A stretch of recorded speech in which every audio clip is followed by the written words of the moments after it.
we're looking into June 2019. What do people need to know about the budget for the upcoming fiscal year? They need to know that the budget has already had first reading. They need to know that the budget is still in flux.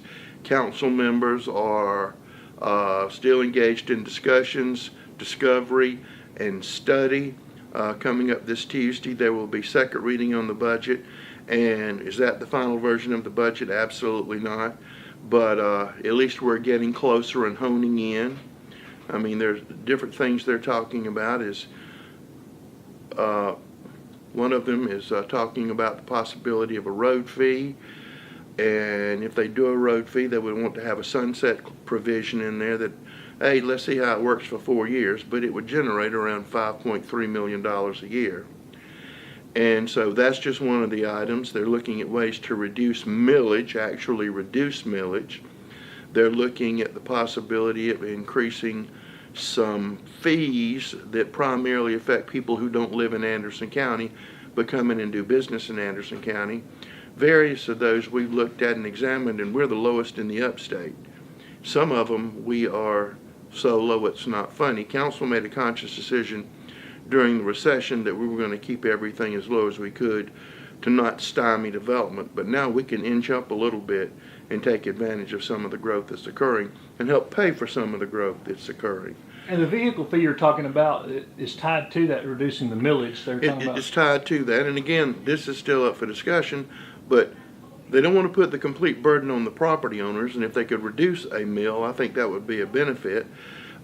Some of the discussions, I think, and I don't know whether the vehicle fee will go in, but one of the things is everybody over 65 would be exempt, disabilities would be exempt, disabled veterans would be exempt, and they would put a provision looking at a small business cap so it wouldn't, if a small business had 10 trucks, you don't want to kill them because the small business is the goose that lays the golden egg. As a matter of fact, small business pays for our schools. I mean, that's basically what it does.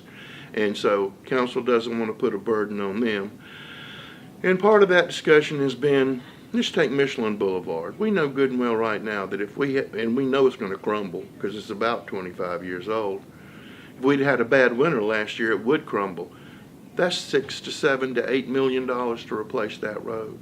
And that's a county road. That's not a state road. And that's what's generating all this discussion is the need for the paving. Well, we need to pave, but people... Not just pave, but yeah. Not just paving, but it's paving. But a lot of people say, well, the state legislature just passed that bill, and they did. And that goes to fix Interstate 85. And it goes to fix safety problems throughout the state system. And if you look on Highway 252 going towards Honea Path and Belton, they're paving. If you go up Liberty Highway, they're paving. There's a whole lot. 81 South, they're paving. Yeah, there's a whole lot of paving that is coming from that bill passed by the General Assembly. But we have 1,524 miles of road. And except for some help, God bless the legislative delegation and the Anderson County Transportation Committee, we get $1 million and sometimes more from them. But with 1,524 miles of road, those are purely county roads.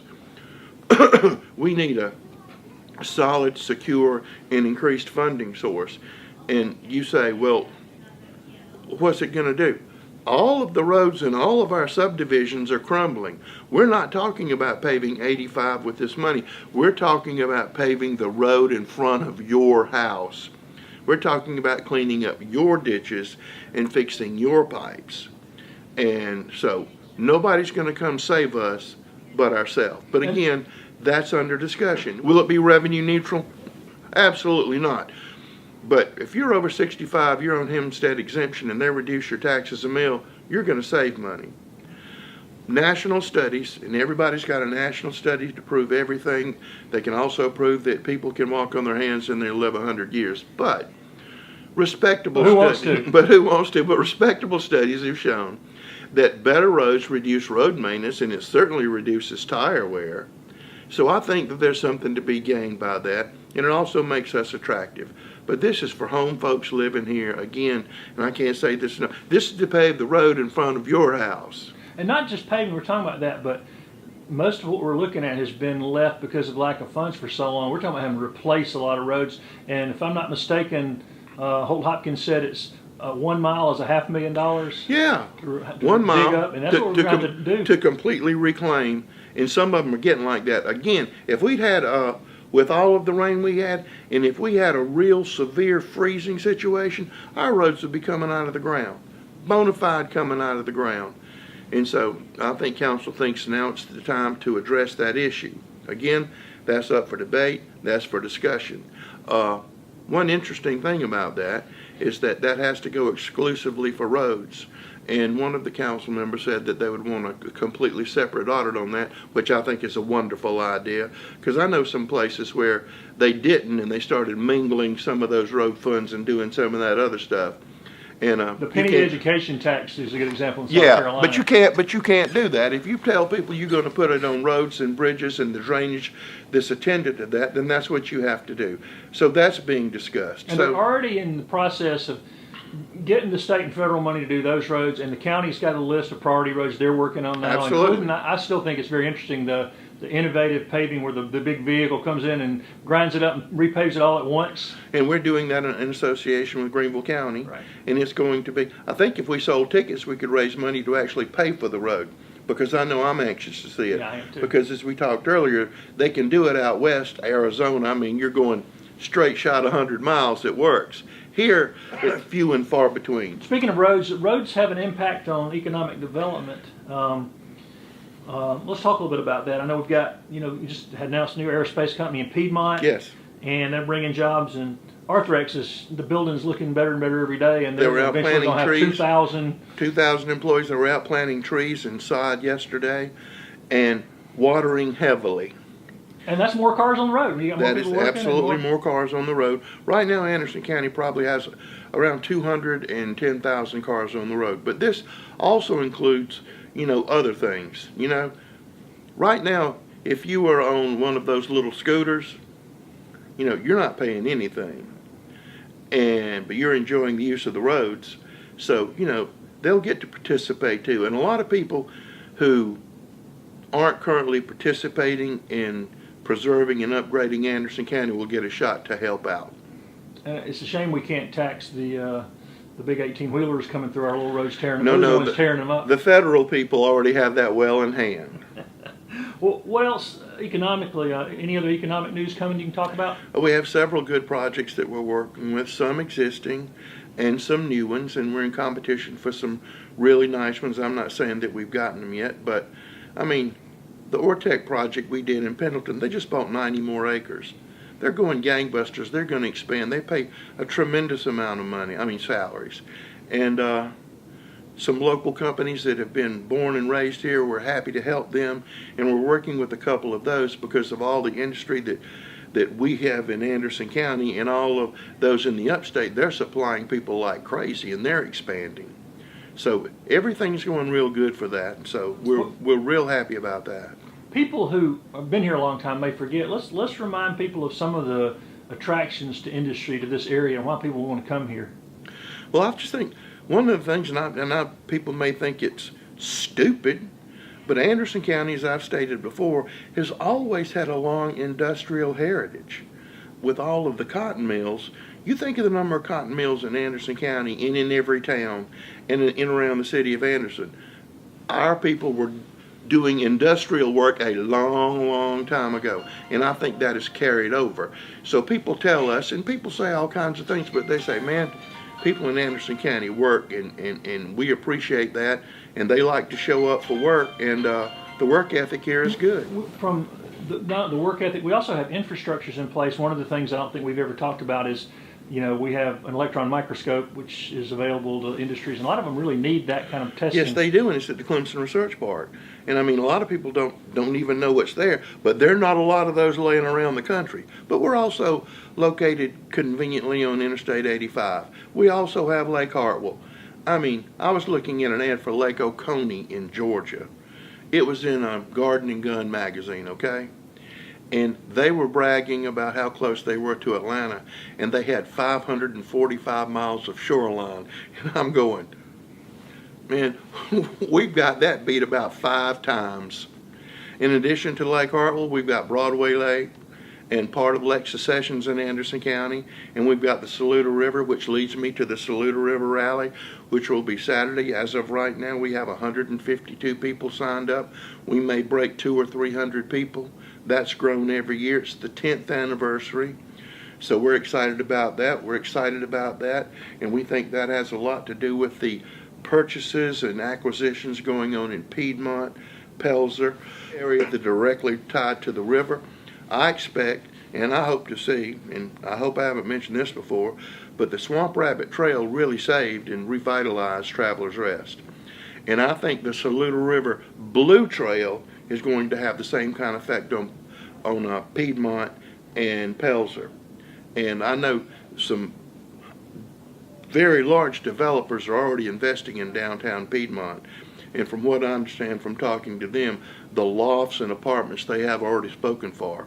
They're just fixing the building up. So we're excited about that. Just a Of lot. course, Green Pond has become a go-to place for national fishing tournaments. Well, Green Pond is the signature place for bass fishing in the southeast, and I will say we're always in the top 10 nationally. And right now, so people know that tournament season's over. There'll be some small local tournaments throughout the summer, but the mega tournaments are over and won't really kick back up until September and October. Lakes are full, and so there won't be any bass, well, other than our homegrown folks out there, but there won't be any large-scale tournaments going on out there this summer. With the bathrooms finished out there? The bathroom's completed. I'm hoping that we can begin working on our amphitheater, which is an in-house project that we're going to do ourselves, and we're going to do it in the winter when we can't do road work. So we're not going to take away from fixing up roads and drainage and things like that, but in the wintertime, that's when you can do something like that. We are getting ready for so many different things that we have going on right now. I can't even think of them. We're working with Pendleton again. The county has to provide sewer for the Pendleton area, all that Townville area up there. So we had a meeting this week with City of Clemson, Pendleton, and us, and maybe you can get Clemson University informed to close some of the wastewater treatment plants on Lake Hartwell and put in a new, super refined, state-of-the-art to make sure there's absolutely no pollution in Lake Hartwell. So that's just getting started, but that's very exciting. In environmental world, that's very exciting. And those getting sewer at exits 11 and 14 is really crucial to our continued. Yeah, well, again, we would like to have development along the interstate, and we'd like to keep a lot of Anderson County pristine and nice, because we've always been a mix. I've mentioned how we're always heavy industrial, but we've always been heavily agricultural too. And I think it's good that we have both of those going, especially with agriculture, people finally figuring out, hey, I got to eat. And Clemson University, I don't care what they say, their renewed focus on agriculture, which we're very happy to see, and hopefully we're going to be a part of. You mentioned Arthrex earlier. They have 58 people employed now. They're training across the road in the Tri-County Tech facility. And we also, they have about 40 apprenticeships at Clemson, and they're actually looking to possibly start a new discipline just because Arthrex is there that blends engineering and healthcare. So we're very, very eager and excited about that. We finally completed the sewer line to them last Friday afternoon, and we got that done. And there's so much stuff going on that I can't even remember everything that we have going on right now. Again, the Court Square project is moving along, still hoping to break ground before January. Will there be an announcement on that, on like some pictures and kind of stuff? I don't know. Every time I say, yeah, it gets kicked back 2 weeks. But a couple more things that I will mention today, and today happens to be May the 30th, if I remember correctly, Thursday. Tonight, Ronnie Booth makes his swan song as president of Tri-County Tech tonight from 6 to 8 o'clock. And a man who's had a huge impact on Anderson County and the upstate as a whole is going to be stepping down. But I'm proud to say he's lived in Anderson County. He's going to continue to live in Anderson County. and continue to contribute, but he really has left a lasting legacy. I don't think that legacy's complete, but that's sad to see him go. People like that are important to continuing economic development and everything else. We don't think about guys like that having a role.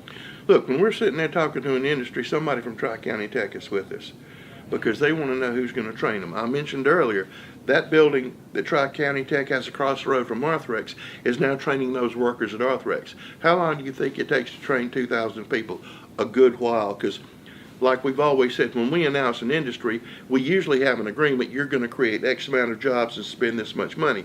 But just because we announce it that day, that doesn't mean 100 people go to work the next day. It's a process. So a lot of the things that we've already announced, those people are just now, really being able to go to work. So we've got that going on. We always talk about quality of living. I know council's is in the process of reviewing all the parks and seeing what can be done and which ones need to be upgraded or maybe shifted over to the community or whatever. Is there any update on that at all? Yeah, we're still in the process of that. I'm hoping that we can begin our projects out for bids to upgrade the parking lot and begin doing some work at Kid Venture. It may be a little closer to the fall, but I'm excited about that. We did some Americans with Disabilities Act work down at Wellington Park last week. We were doing that, and we're looking at several other parks to try to make them ADA accessible.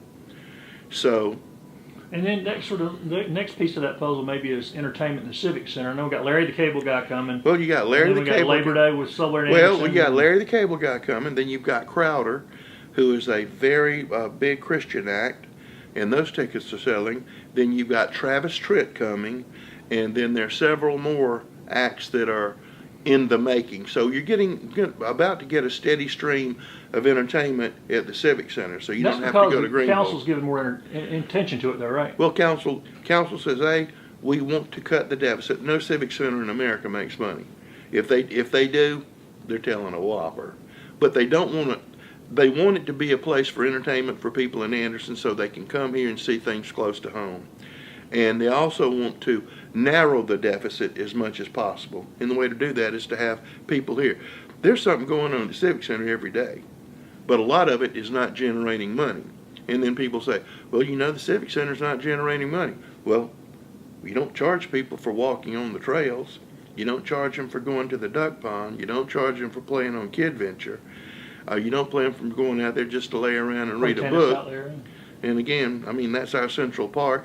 I will say this, that a company that had the square between Martin Luther King Boulevard and Civic Center Boulevard, and I'm telling you, it's swampy, but it's contiguous completely to the Civic Center. They donated that to the county, so we now have that corner. So our Civic Center grounds has expanded a little bit. And now that property one day can become very valuable, but right now, you'll be able to walk in those woods and take advantage of that because the county owns it, which means you own it. And I'm surprised how many people you see out there playing Frisbee golf. That seems to have really taken off.